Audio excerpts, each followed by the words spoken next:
So ayan guys, naglakas loob tayo lumusong. Kala ko malalim pero hanggang tuhod lang pala. So ayan, eto na yung magiging finish na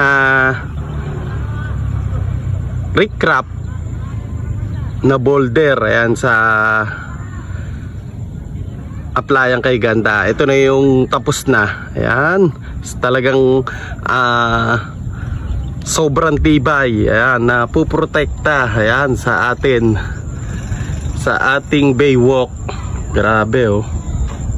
So ayan guys, diba? Napakaganda na suporta sa hampas ng alon. Ayan. So ayan guys, ito yung pulo ng bae. Ayun. So ayan, ang ganda ng ating pinaka boulder sa baywalk. Sobrang tibay. So ayan. Isang mapagpalang hapon sa inyong lahat. Nandito ulit tayo sa Aplayang Kay Ganda, June 10, Monday. So ayan, ito yung kaganapan ngayon.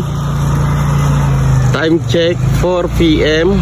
So ayan na yung ginagawang baywalk dito sa Aplayang Kay Ganda.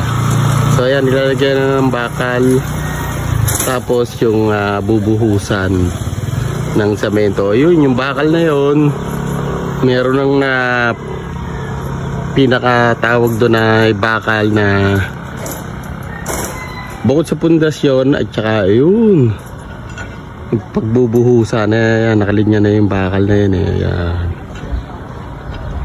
Ayan, tuloy-tuloy ang pagunlad ng Aplayang Kay Ganda. June 10, 4 PM. So ayan, napakagandang tan. Ayan, ang sikat ng araw paglubog.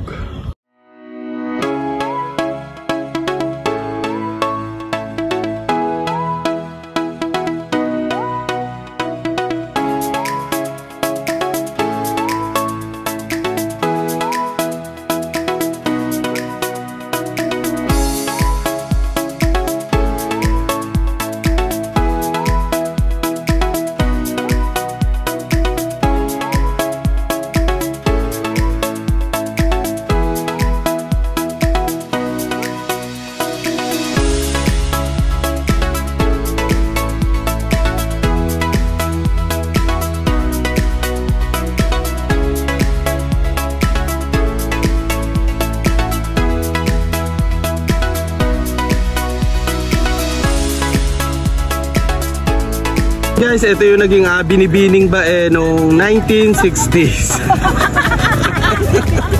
Ang saya nila, ma'am.